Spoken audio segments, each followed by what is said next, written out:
yang dicatatkan dalam Alkitab. Demikianlah Allah mencipta manusia dan menjadikan mereka seperti dirinya sendiri, yang menciptakan mereka lelaki dan perempuan. Kemudian Dia memberkati mereka dan berfirman, hendaklah kamu mempunyai anak cucu yang banyak, supaya keturunan kamu menduduki seluruh muka bumi dan menguasainya. Hendaklah kamu menguasai semua ikan, burung dan binatang. Ya, aku memberi kamu segala jenis tumbuh-tumbuhan yang menghasilkan biji-bijian dan buah-buahan sebagai makanan kamu. Di sini Dia sudah catatkan Yesus Kristus ataupun Tuhan Bapa Allah sudah memberitahu kita dicipta yang seperti Tuhan dan menyertai Yesus kita seperti menyertai Tuhan. Jadi Tuhan sudah memberi satu tanggungjawab kepada manusia untuk menjaga baik alam semesta, menjaga baik burung-burung di langit, menjaga haiwan di sini, menjaga tumbuh-tumbuhan, dan sudah memberi satu tanggungjawab kepada manusia untuk menjaga baik alam semesta, untuk menjaga. Dan kita puji kepada Tuhan sebab kita sudah mengenali Yesus Kristus. Dan Yesus Kristus adalah seorang yang akan memiliki semua ini. Jadi kita, walaupun kita kata bumi ini banyak sudah dicemarkan oleh dosa, tapi kita perlu diperingatkan bahawa Yesus Kristus Dia adalah seorang yang akan memiliki semua ini. Jadi kita haruslah mentumpukan kepada Tuhan, sebab tumpu kepada Yesus Kristus kita menjaga baik alam semesta yang telah diagih tanggungjawab kepada kita untuk menjaga baik-baik. Puji Tuhan, dalam malam ini walaupun masih 2 orang, tetapi kita dapat membuat kesimpulan daripada ayat pasal surat tertulis kepada orang Ibrani.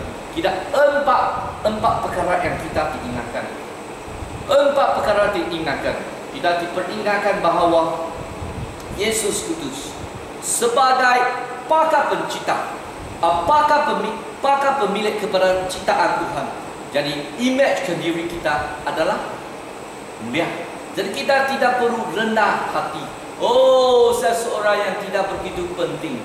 Tidak perlu fikir sedemikian, sebab kita adalah seorang ada image diri yang begitu mulia.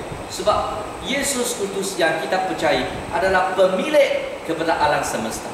Puji Tuhan, itu menyentuh hati kita, menyentuh hati saya.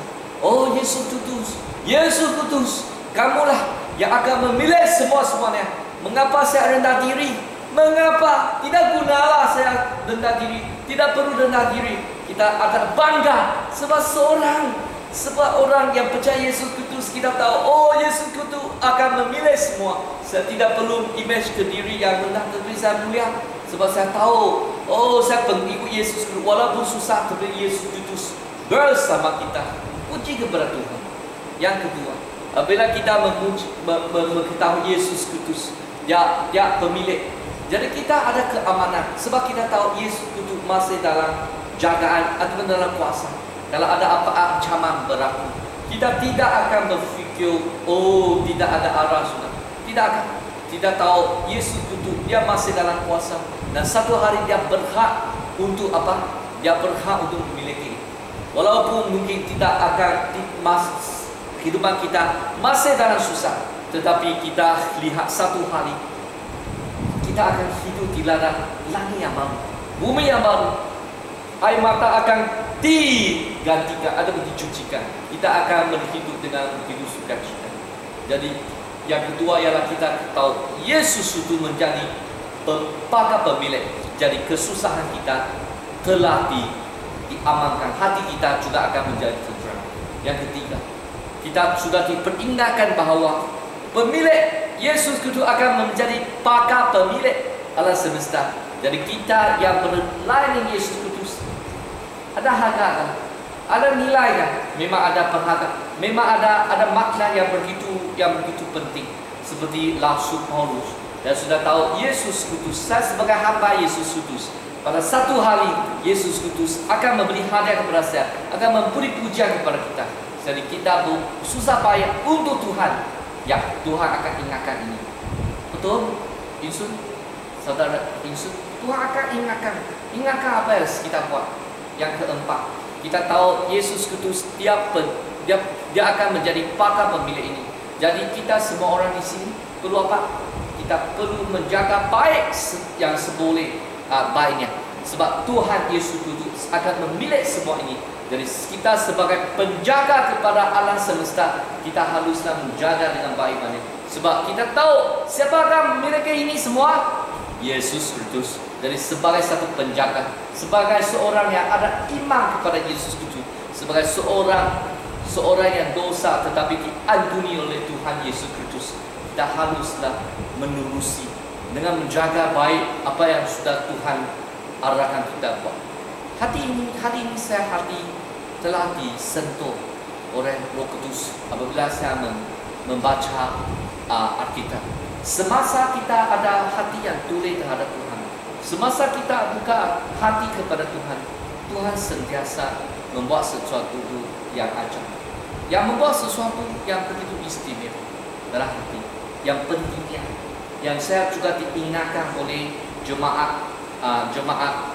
ketua jemaat gereja kita, Reverend Yo Tiong Lu, yang sentiasa mengingatkan saya bahawa kita perlulah taat kepada Alkitab dengan hati yang begitu, jangan sombong. Dia kata mesti kita rendah hati dengan membaca Alkitab, dengan membuat sesuatu mengikuti apa yang hasrat Tuhan dalam Alkitab. Jadi buat kesimpulan, saya ingin mengucap tahniah kepada semua orang yang memang taat kepada Yesus Kristus. Kita adalah seseorang, ada satu golongan, ada satu rombongan yang begitu, saya boleh kata kita adalah seorang yang begitu nasib baik. Sebab kita sudah tahu Yesus Kristus. Sebab Yesus Kristus dia pakar pada memilihkan semua barang, semua di alam semesta. Dan kita ada Yesus Kristus, memang hati kita akan dipenuhi. Puji Tuhan. Haleluya. Haleluya. Haleluya. Marilah kita berdoa bersama. Tuhan Bapa di surga, kita berdoa terima kasih kepada Tuhan. Sebab kita tahu Tuhan yang mengetuai dalam kebaktian. Terima kasih Tuhan untuk menguji kita pada semua masa, untuk kebaikan kita, untuk mempertingkatkan lagi iman kita terhadap Tuhan, dan ingin memulihkan hati kita menjadi seorang yang begitu tulik terhadap pelayanan Tuhan. Tuhan, saya terima kasih kepada Tuhan. Dengan nama Yesus Kristus kita berdoa. Amin.